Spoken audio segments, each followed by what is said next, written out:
Welcome, everybody. I am Henry Crawford, and welcome to the October 2021 edition of Poets versus the Pandemic.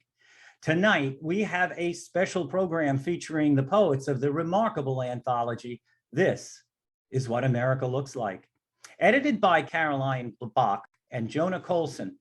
With me tonight as co-host is Majda Gama, and appearing as one of the anthology poets is our own WordWorks founder, Karen Alanier. Before turning things over to Jonah and the poets of This Is What America Looks Like, let me say that first and most importantly, we want you to buy books. So I'll put a link into the chat from time to time, which will take you to the places where you can get This Is What America Looks Like. We also have a donation button on that page, so don't feel shy about donating to our program. We at WordWorks and Cafe Muse will thank you wholeheartedly. I'm also going to put into the chat a link where you can follow all of our WordWorks online readings, sign up on our registration form, and you'll be on our mailing list to get Zoom links for all of our readings. Now, if you want to ask a question of our poets, I urge you to drop a question into the chat. And Jonah, at the following the conclusion of the poets, will have time perhaps for a Q&A session if we have time within our hour. A couple more things. Please join us on Monday, November 1, 2021, when Cafe Muse Online will present Jessica Coelho and Catherine E. Young. And we'll be back here again on PvP on November 17, 2021, with Alan W. King, reading from his new book, Crooked Smiling Light, along with guest poets Sadia Agostini and Stephen Leva. Okay, let's get started. Jonah Colson is the co-editor, along with Caroline Bach, of This Is What America Looks Like. Jonah has an MFA from American University and a master's degree in literature and linguistics from George Mason University. His poems have appeared widely in periodicals like the Southern Review, Plowshares, the Massachusetts Review, and others. He is a poet and translator, and his collection, Said Through Glass, won the 2018 Gene Feldman Poetry Prize from the Washington Writers Publishing House. He is currently associate professor at Montgomery College in Maryland and a driving force behind the anthology that we'll be hearing from tonight. So let me turn everything over to, on the PvP stage, to Jonah and his excellent poets who will show us tonight what America looks like. Jonah, have at it. Great, thank you, Henry, and thank you, Majda. It's wonderful to be here again at Cafe Muse and at this series, Poetry versus the Pandemic. So thank you so much for having us. Again, my name is Jonah Colson. I'm an educator and writer living here in Washington, D.C. And as Henry said, I am also the poetry editor, along with Caroline Bach, the fiction editor of this new anthology, This Is What America Looks Like, Poetry and Fiction from DC, Maryland, and Virginia, which has been published by the Washington Writers Publishing House. So tonight's reading will celebrate the poetry from the new anthology. And we encourage you again to take a look at the book and maybe consider purchasing either from our website or your favorite online retailer. But we're very proud of this anthology, and this diverse, inclusive anthology features works of poetry and fiction from 100 writers in the DC, Maryland, and Virginia area. And in many ways, the anthology is a creative response to America and the issues that affect us in America now, such as the ongoing pandemic, political unrest, racial injustice, gender discrimination, and many other themes and topics that are raised in this wonderful anthology here, which again, we're very, very proud of. So joining us tonight are 6 poets from the anthology: Reuben Jackson, Fran Abrams, Elizabeth Knapp, Serena Augusto Cox, Gregory Luce, and Karen Alanier. So welcome, poets. Thank you so much for joining us this evening. And let's get right to the poetry. So the first poet this evening is Reuben Jackson. So Reuben Jackson is an archivist with the University of the District of Columbia's Felix E. Grant Jazz Archives. He is also an erstwhile radio host, a jazz critic, and the author of 2 volumes of poetry, Fingering the Keys and Scattered Clouds, which came out from Alan Squire Publishing. So welcome, Ruben. Thank you. Um, Zoom is a mixed drink, but poetry is always sustenance, I would say. Uh, I'm going to read. I'm a little silly. I don't get out much, and Zoom makes me a little goofy. But this is my hit single from the anthology, and it's called East Barre, Barre. Now, if you know the state of Vermont, you know that Barre is the granite capital. They call it the granite capital of the world. It's where the Rock of Ages granite quarry is and all that. And so obviously, geographically speaking, East Barre is, I know, class east of Barre. Uh, there's an epigraph which did not appear in the anthology, but I'm going to include it tonight. It has something of a Vermont connection. The saxophonist R.T. Shep went to Goddard College, and this is a quote. I'm one of those people like you quote stuff at Thanksgiving, and your relatives know he's going to say it. It's 2:30, and they run away. But anyway, uh, the epigraph is as follows: I passed through the insipid panorama of Americana with an enormous romanticism. It has never left me. East Barre. The sales clerk claimed that the snow fell with a Vermont accent. I only knew that the cords I bought from LL Bean had not been charged in vain, and that here no one fought in order to snare the last roll of toilet paper from an otherwise empty shelf. The latter was reason enough to call my southern kin, whose minds were likewise filled with central casting notions of the world above Boston. But the weather owned my eyes like the gazebo at the foot of Main Street, where I wept while waiting for Jimmy Stewart's ghost. And this is this is a newer piece. It's called Blues in 3/4 time. You know, music. It's waltz time. 1 2 3, 1 2 3, like that. And I have always loved waltzes. My parents had a record. Strauss, Johann Strauss the Younger, greatest hits or something like that. So it's like the Blue Danube and the Emperor Waltz, which can make me cry so much. I'll put like one box of Kleenex on each eye and let it come out. But this is written in the voice of a character named Kelly Donaldson, and he too, coincidentally or not, loves waltzes. So this is Blues in 3/4 time. I longed to waltz with Brenda, but it was 1968 and Johann Strauss was not in the top 20. And even if he was, she would have said, take your butt back home and read a book about Vienna or Strauss or some other counter revolutionary nonsense. I was in love with her, so I saved her the trouble of raising her beautiful voice and walked out. So there you have it. Thank you all for inviting me. You know, I'm looking forward to hearing from everyone else, and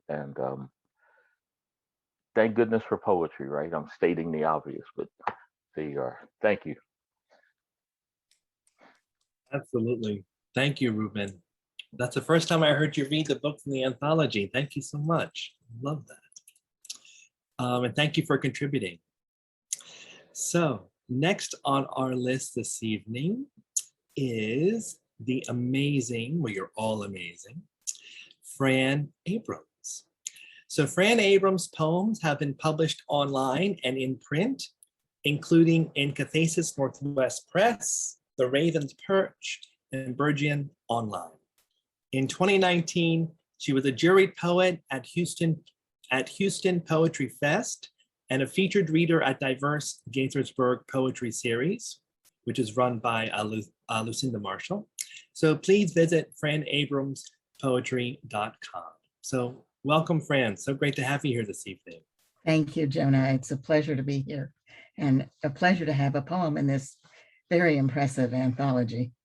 So the first poem I'm going to read is the poem that's in the anthology. It's called The Circus is Here. Why would anyone go to the circus anymore? We know wild animals are not happy to be tamed. Performers could be killed. But wait, someone shot Cecil the lion in the wild. A Cirque du Soleil aerialist fell to his death on a stage in Florida. Why pay the price of admission to a circus? If you want to see wild animals bleed, watch the adventures of the uber rich. If you want to see people die, watch the news. The second poem I'm going to read is in keeping with the theme of the anthology, but in fact, this poem is going to appear in Gargoyle magazine, upcoming. It's called Complicit. How can a government bureaucrat sleep at night after he has approved the purchase of cages to hold helpless children hostage? How can a Border Patrol agent wake up in the morning in her comfortable home, report to work, take a baby from his mother's breast? Are these humans, these creatures who do this work? Do they go home to their own families and weep? Ask themselves, how badly do I need this job? Can I build a wall between my own compassionate beliefs and the duties I am paid to carry out? Or do they gloat about the power they wield, brag to their friends about their important jobs?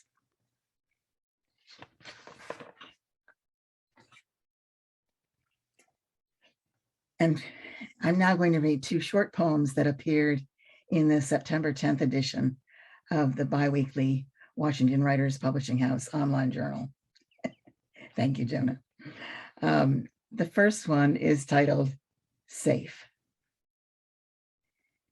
That day, we were chased down the sidewalk by that man until we lost him by dashing into that store where we knew all the hidey holes and knew that woman behind the counter who told us that place was safe and we could come in anytime that we were scared.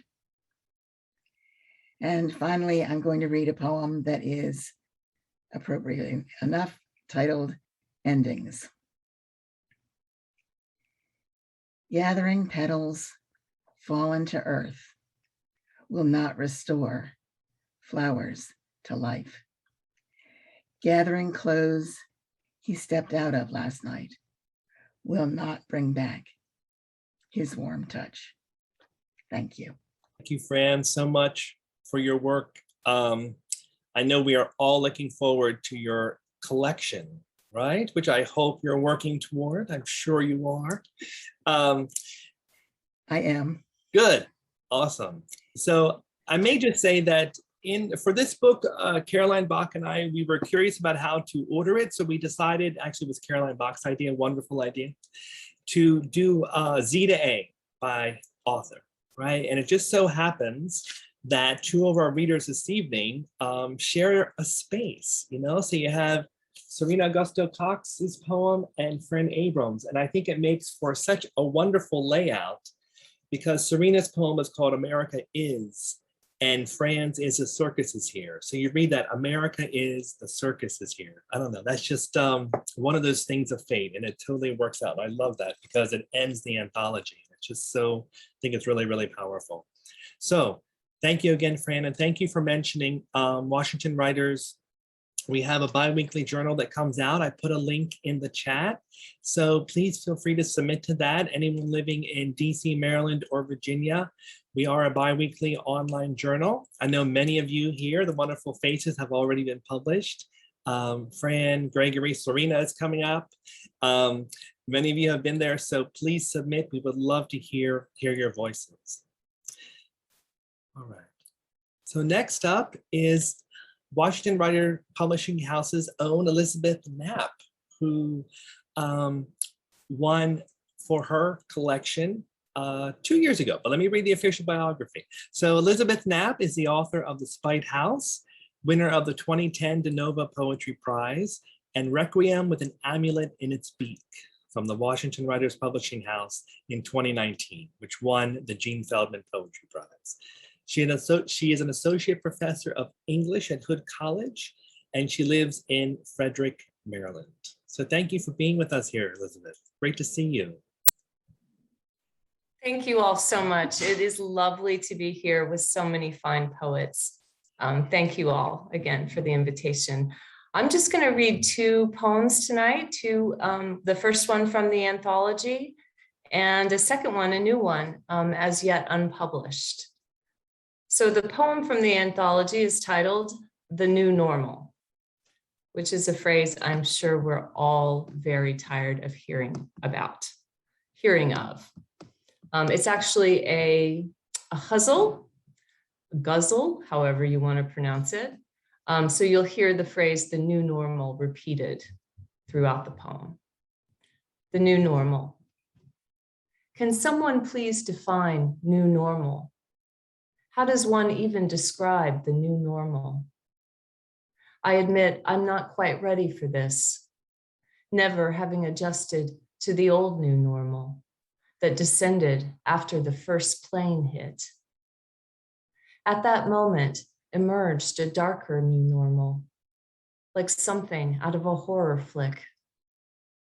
Drones circled, invisible vultures in the new normal skies, bomb-dropping ghosts, imaginary scores of dead in their unmarked graves, the new normal.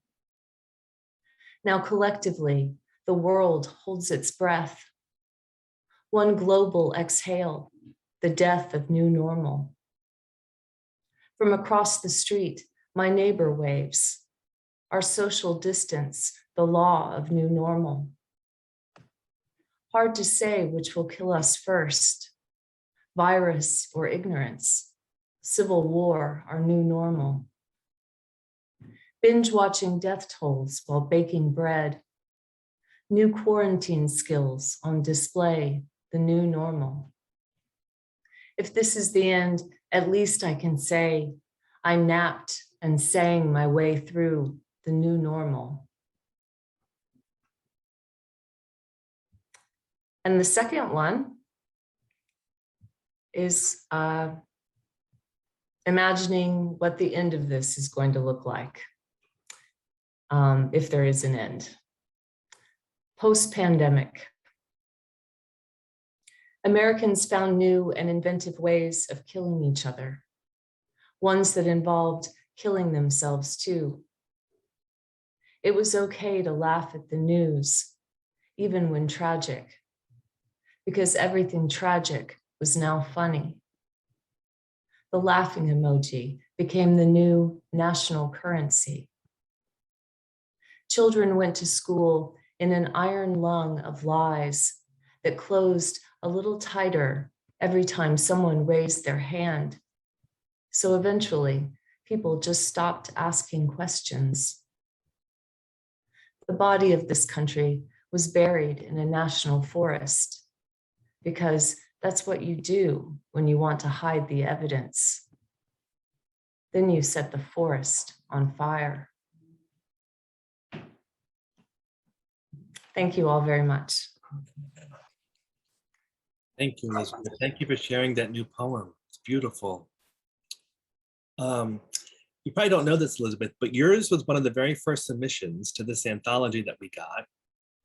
And it was, as in all the responses and all the poetry and all the fiction, what Caroline and I were so impressed with and surprised by was how quickly so many of the writers were able to create poetry, were able to create creative work in response so immediately to these things that were happening around us, right? I mean, Elizabeth, this poem probably, I mean, you probably wrote this, you know, like within a few weeks and sent it, right? I mean, it wasn't around for very long. And it's just amazing how the craft that's included in this book in response to such immediate current events is really amazing. And Elizabeth's poem is one of the highlights of that. So thank you for reading Well, that. thank you. It was actually the highlight of my year because it was the only poem I managed to write and publish the entire year. So Well, It was definitely an anomaly, put it that way.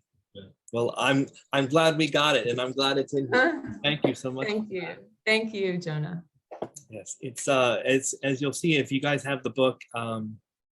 You know, our call went out in February, and this was before the pandemic started, and before you know, George Floyd, and before this other movement of social unrest, and then everything went on lockdown and things happened, and in June we just got so many wonderful submissions of this creative work that was happening to such current situations. So the power, as Ruben was saying, the power of poetry, the power of creativity to respond back to these, you know, such challenging times. So thank you all. Okay, so our next reader is Serena Augusto Cox, who was one of the first featured poets of the diverse Gaithersburg reading series in Maryland, and a featured poet on the patio at Literary Hill Book Fest in 2021. Poems can be found in the Magnolia Review, McQueen's Quarterly, and Beltway Poetry Quarterly. She also runs the book review blog Savvy Verse and Wit, which is awesome, and founded poetic book tours to help poets market their books. So welcome, Serena. Thank you for being here. Thank you for having me. I'm going to do something a little different. I'm going to start with a new poem and then read from the anthology last. So the first poem I'm going to read is called Automat. Automat. Nickels in the slot turn a chrome knob. My father remembers ham and cheese on rye and cellophane, hot coffee and pie. Today, lunch is $20, the cost of co-pays for vaccines and appointments. Vending machines offer soda, chips, condoms, the convenience of anonymity. 5 decades into the future, for $50, you will open the glass door, bring home a daughter, a son, a family. And then the other poem I'm going to read is part of a series that I wrote based on America Is, but it wasn't published in the anthology and may make Ruben cry. I'm not sure. We'll see. The epigraph is for Ruben Jackson's Poetic Jukebox, because he would send, you know, digital readings of poems during the pandemic, which was very helpful to me. The poem is called America Is. America is a smooth radio voice, fills my ears with lyrical jazz. This poetic jukebox calls through the forest of solitude, a bird song we can hear. With each syllable, I sigh. With each rhyme and rhythm, I dance to a song that we can sing together.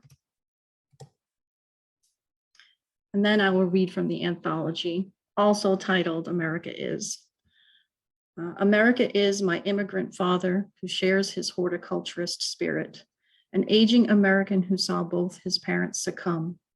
With each pass of the John Deere, he leaves a bit of the past in each flower, bush, and edged bed.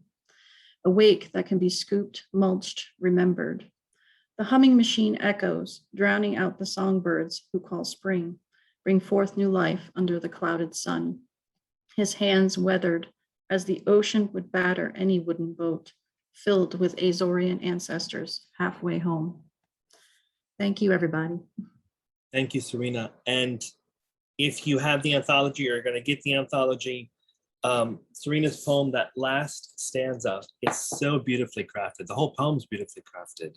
But his hands weathered as the ocean would batter any wooden boat. That's beautiful.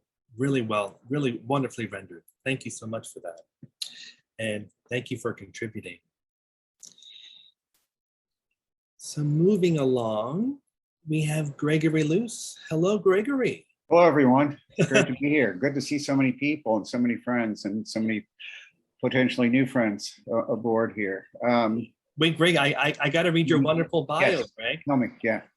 So I just will say that Gregory and I have we have a past. Yes.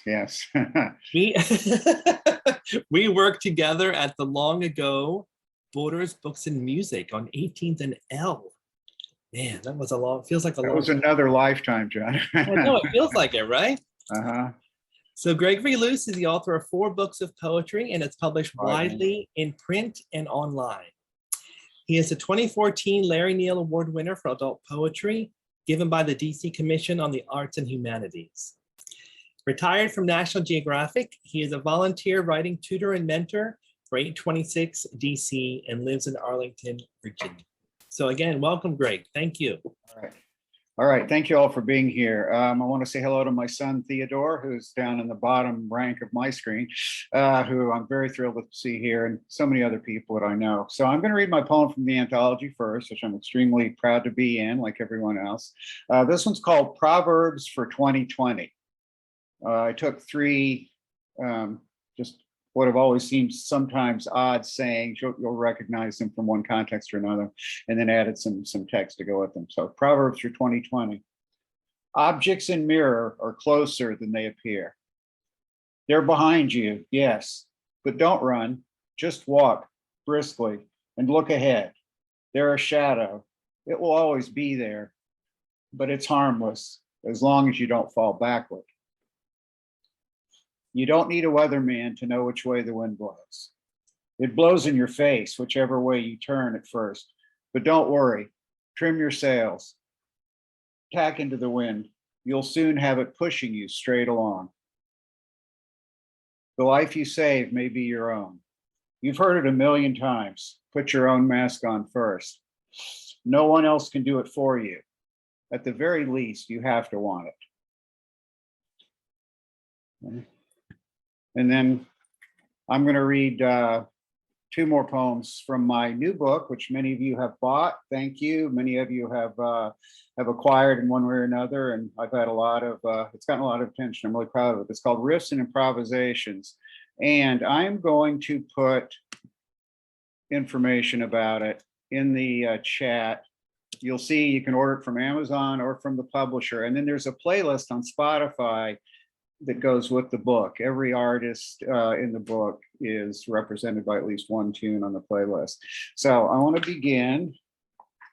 I'm going to put Ruben on the spot one more time. This is a poem. This is possibly the oldest poem in the book. It comes from back in, I think, the 90s. Anyway, I had acquired a copy of Ruben's first book, Fingering the Keys, and he had a poem about Thelonious Monk, who's one of my absolute favorite musicians. He's represented in the book by several poems. And so Ruben was asserting that Thelonious Monk was not mysterioso, was not weird, and he quite rightly delineated the virtues of Thelonious Monk. But I thought it would be interesting just to do sort of a reply, not a rebuttal, but just a way to look at it from a slightly different angle that I hoped was complimentary.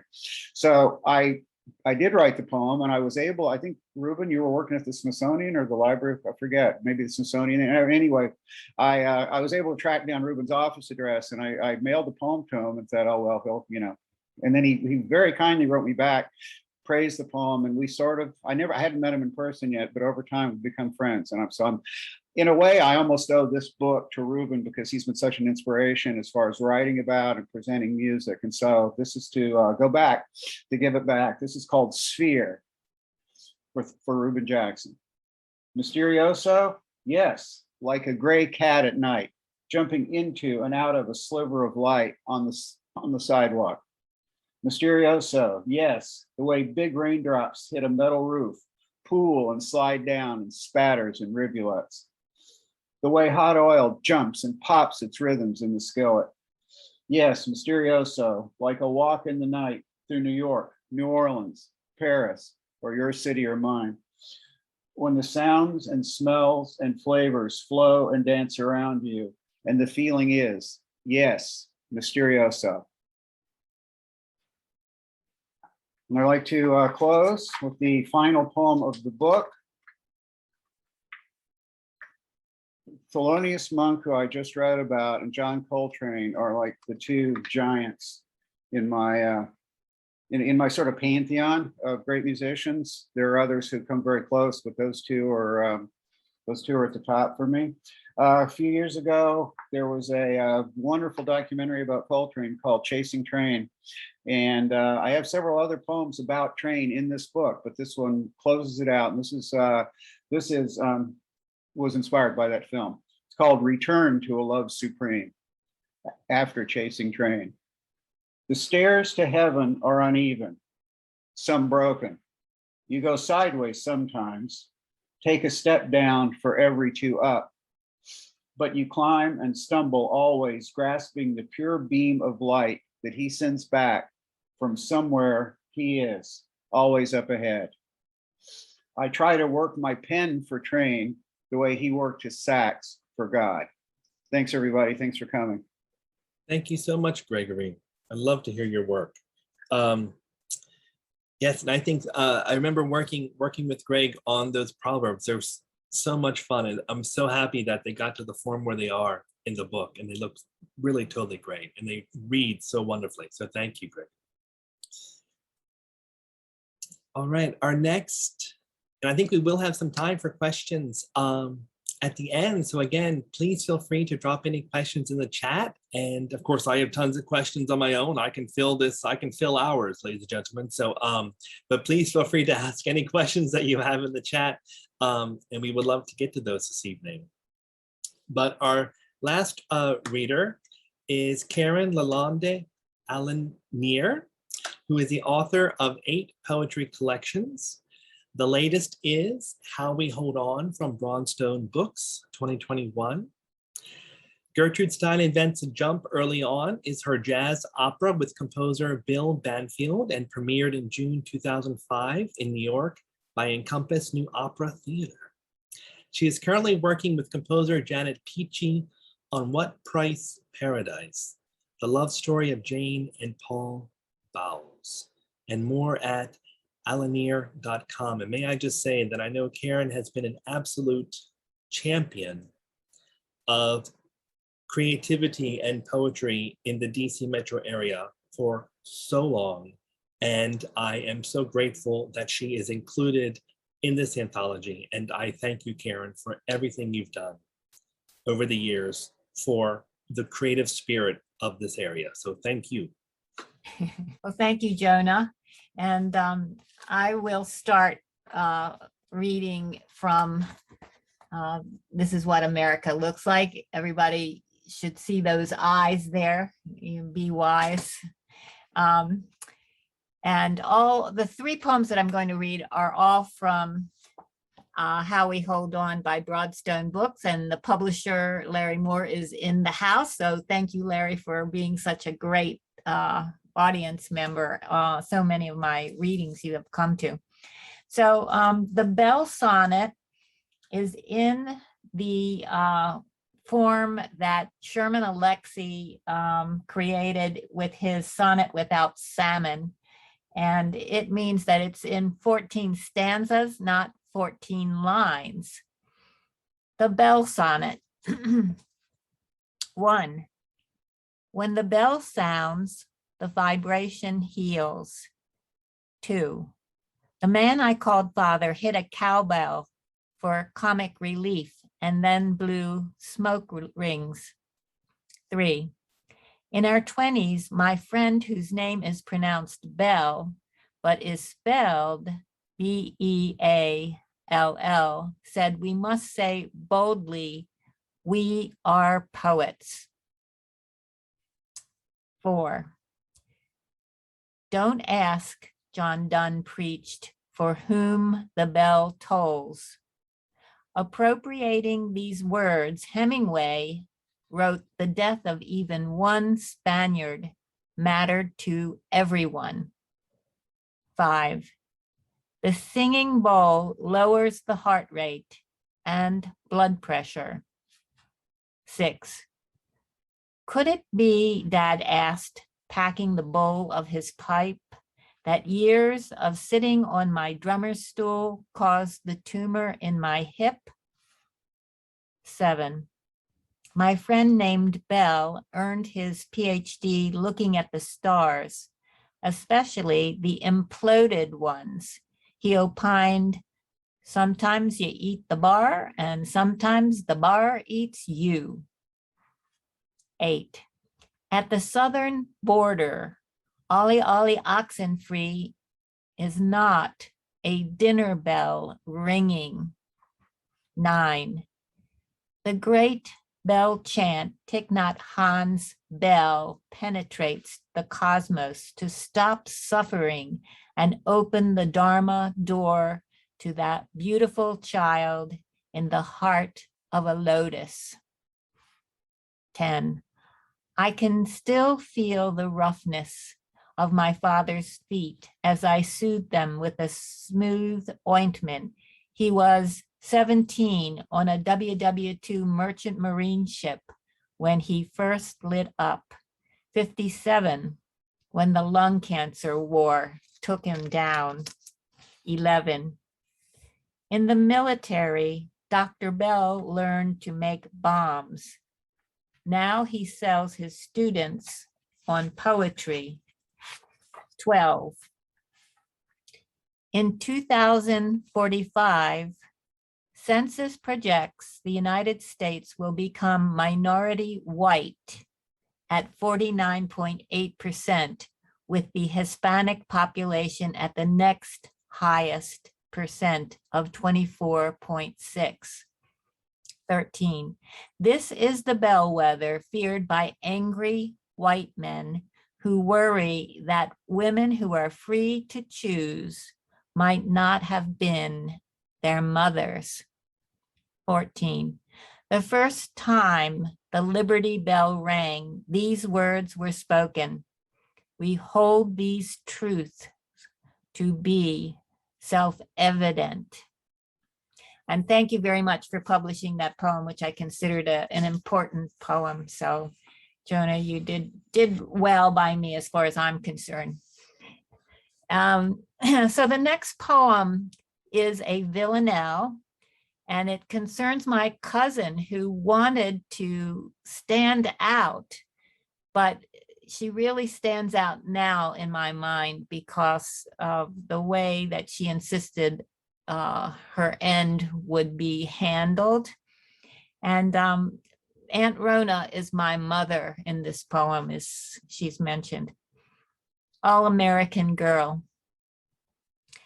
Cousin Donna up in air, at death you said no ground, no burn, save my body, life's not fair. Brain surgeries took big hair. Bald is stylish, my smile stern. Voguish Aunt Rona, I'm your heir. Cranioplasty, yet brain bared. Wear that helmet, don't be stubborn. Save your body, yeah, life's not fair. Michael, my son, promise me, swear no urn, no plot, but a vault where Mama Donna is up in air. The rabbi led Hebrew prayer, 2 children, 10 grands, 1 great, earned her body rights to death with flair. Outside and cold on metal chairs, why we puzzled, we tried to learn. All perfect Donna stored in air, saved her body, though life's not there. And I will close with this poem about my sister, Honey Sue, who had an unconventional job for a woman. And the poem is called Way. If you ask if my sister is sweet, I'd say, what else could honey be?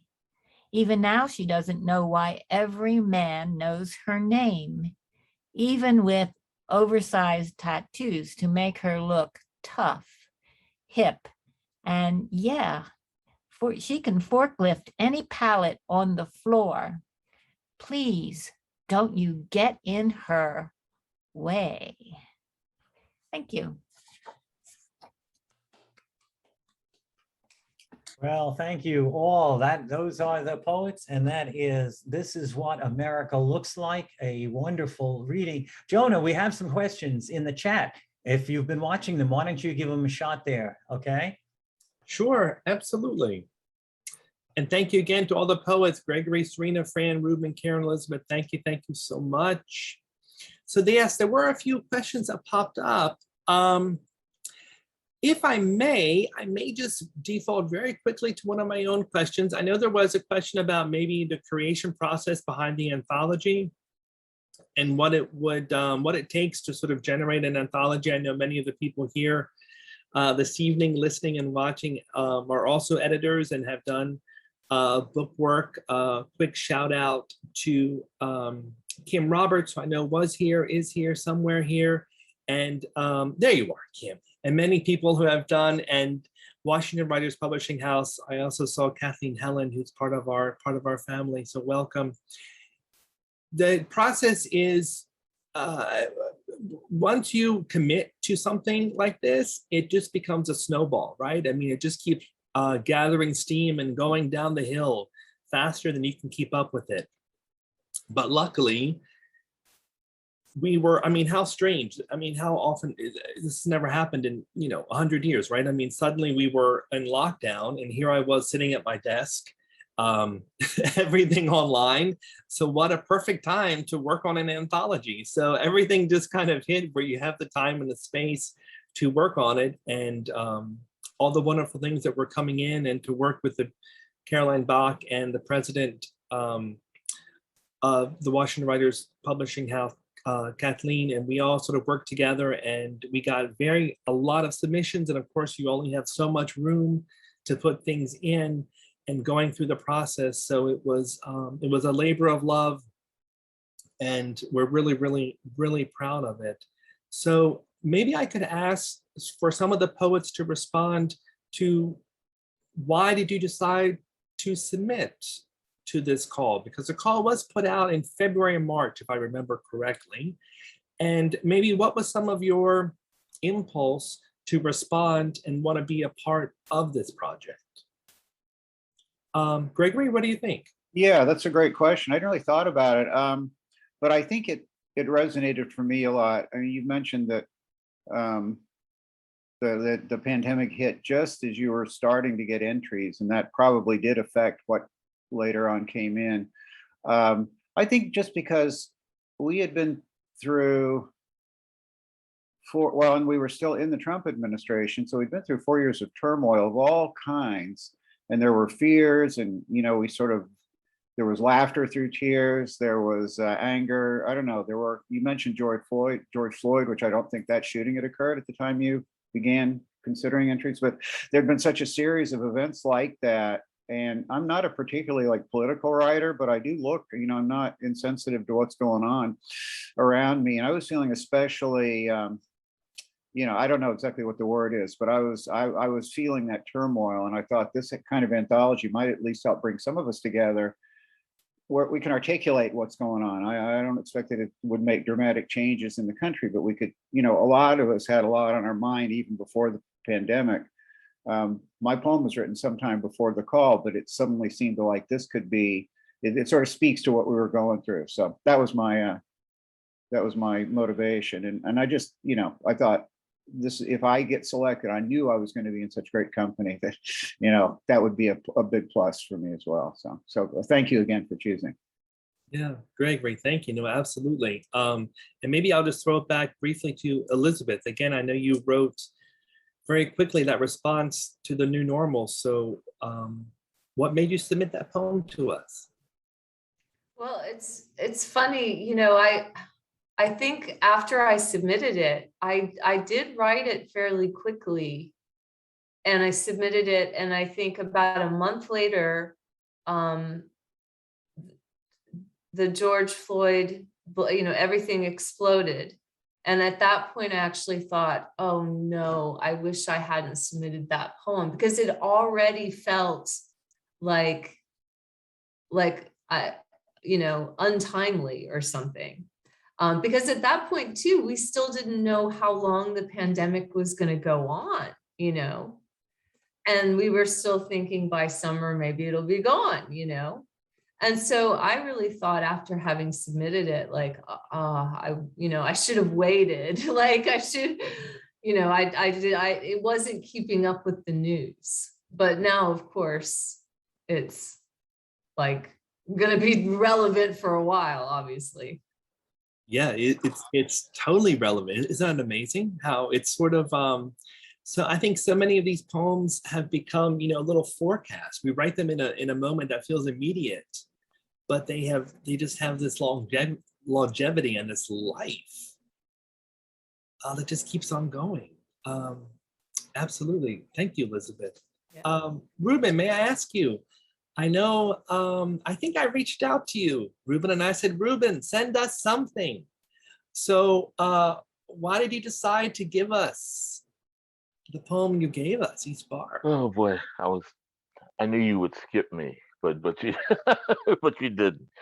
For me, um, this is sort of corny and maybe pseudo sociological, but being American obviously means many things, but I think one of the things that that poem attempts to do is um, encounter myth, which in the case of the pieces, it's the myth of like Vermont as the as Oz, you know, or like in It's a Wonderful Life, and traditions like Jimmy Stewart movies and gazebos. It's like purity, imagine purity,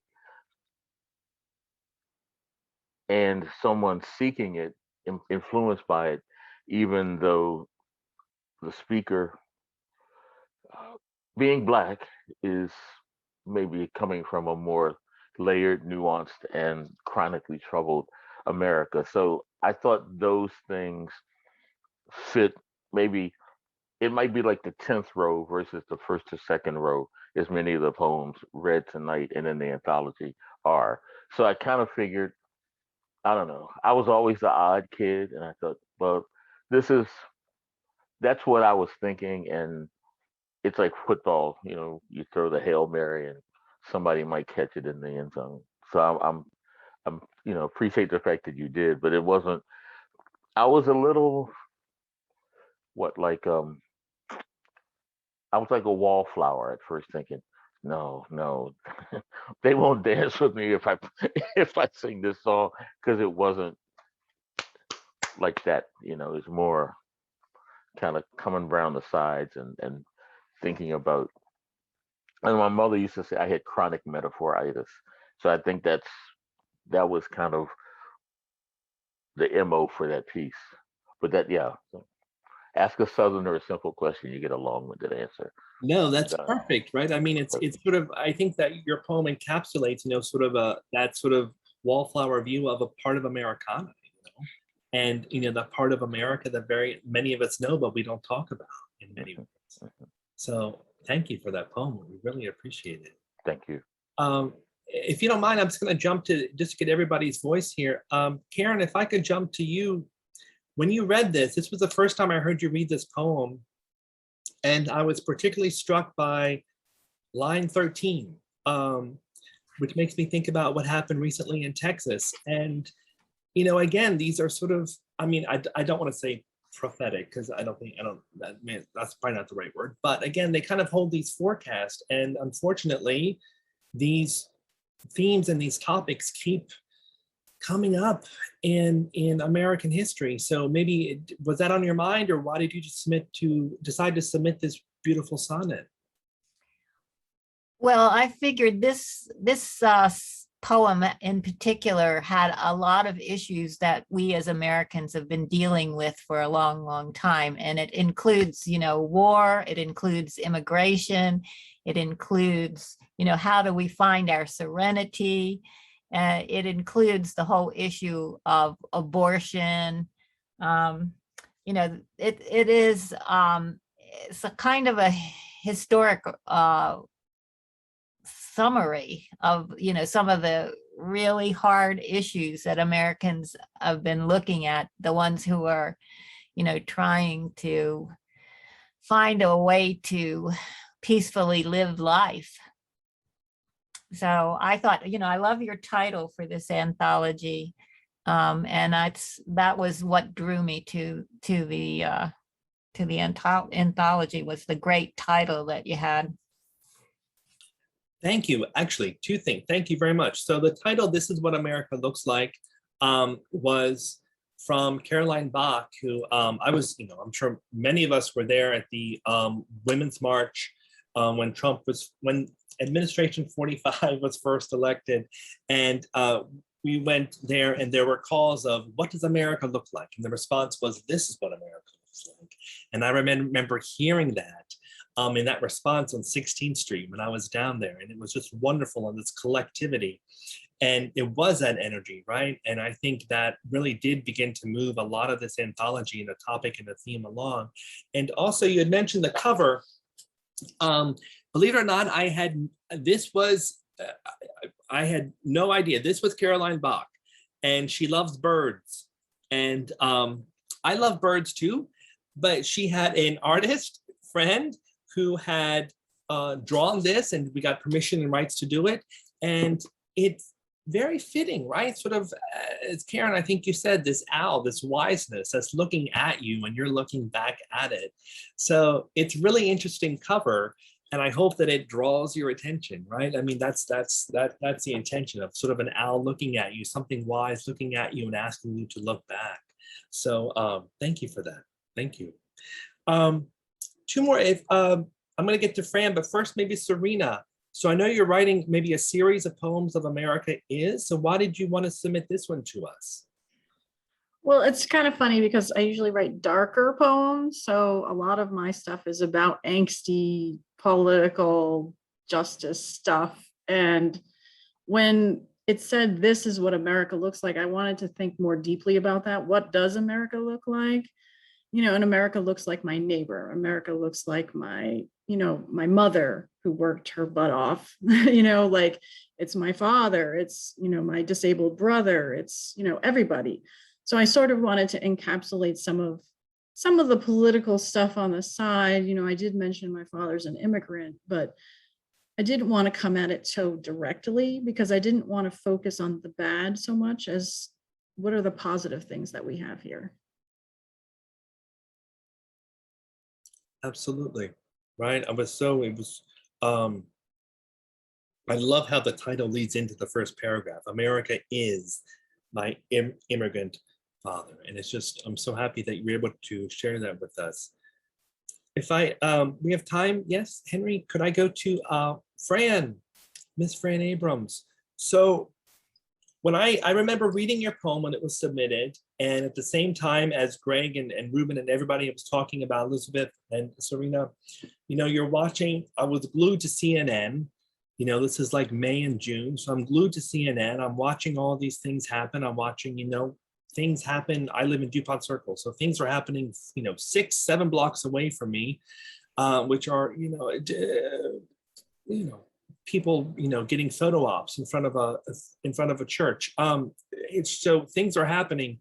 And I read Fran's poem. I was like, wow, we're in a circus, you know, what else can we call it, right? So Fran, maybe you could tell me how, if you wrote this poem pretty immediately and why you decided to submit it to this call. I wrote it because I felt a desperate need to write it, because it was a circus. That was the only word I could think of. And so I wrote this poem. And then I thought, well, I'm sure I'm not going to find any place to submit this because this is just, you know, it's just kind of out there. And so I didn't really think about it again until the call. And I went, wait a minute, maybe I do have a place to submit it. And so that's basically what happened. I had written it because I felt like I had to put it away. And then, yeah, this is what America looks like right now. We are in the midst of a circus. So that's how I felt about it. Yeah, absolutely. Well, thank you for giving us. Thank you all for giving me these wonderful poems. Do you have time for one more, Henry? Majda, you tell me.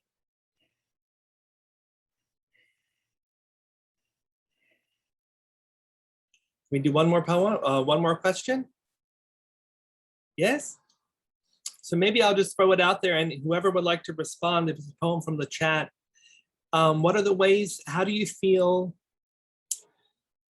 that being in the pandemic in the past year, how has that affected the way in which you write and maybe the poems that you produce? Do you think you're producing or working on things differently than you did before? Whoever would like to answer, please shout out. Could I Yeah. jump in? You know, I think writing is the end result of a lot of things. And we know when a plane lands and the flight attendant says, if you've got things in the overhead bin, be careful because the content shift. And I feel as if between this devastating pandemic, which I know every now and then news people will say back during the pandemic as if it were done. And of course it is not. But for me, it's kind of giving me more focus. You know, I love revision. When I say this to younger writers, they just think, Rube, you know, you played football too much. But I think there's an immediacy which has come as a result of this, and also because I turned 65 3 weeks ago. And while I know poetry isn't like stamping things up on a assembly line like that old episode of I Love Lucy, I am more time cognizant. And but I also think it's made me goofier because what the hell? And you know, and this is not you know, to whine on the airwaves here. I mean, I've lost 11 friends and former colleagues in the last year. So that too gives one perspective, needless to say, that this is not batting practice. And so in terms of writing, um, I don't bullshit, excuse my English, as much as I may have done when I was a younger version of myself. But see, again, the joy of existence, even if it's like some irreverent thing I'm writing in the voice of Kelly Donaldson, but it's thinking about well, like this poem by Franco Harris is, you know, the Pittsburgh Pirates shout because they're winning, but in a sense we're all winning, we're alive. It's not the exact quote, but so that's what has come out of this and continues to. It's like you're alive, and what does that mean? And less self-consciousness about being the nerdy, as I say on the radio, the nerdy brother that I am. And I think that too works its way into what I attempt to, you know, scribe, if I'm use that verb, I'm scribing here. Yeah, absolutely. That's a wonderful response. You know, just to be able to witness this and be alive, you know, during this moment, right? Absolutely. Okay, well, one way I like to wrap things up is let's put our hands together for the poets of This Is What America Looks Like, a good Zoom applause. And I hope that everybody enjoyed this evening's readers and will extend that enjoyment by purchasing their books using the link that I put into the chat various times and letting others know about our series, Poets versus the Pandemic. I want to thank my my partner and technical wizard, Majda Gama, for helping me tonight. And I want to thank Jonah for helping coordinate and doing a wonderful job of working with these poets. And I want you to join us on Monday, November 1, 2021, when Cafe Muse Online will present Jessica Quello and Catherine E. Young. And we'll be back here again at PVP on November 17, 2021, with Alan W. King, reading from his new book, Crooked Smiling Light, along with guest poets Sadia Agostini and Stephen Leva. So we got a great note. We're looking forward to 2 good shows in November. I hope to see you there. And in the meantime, good night and stay safe.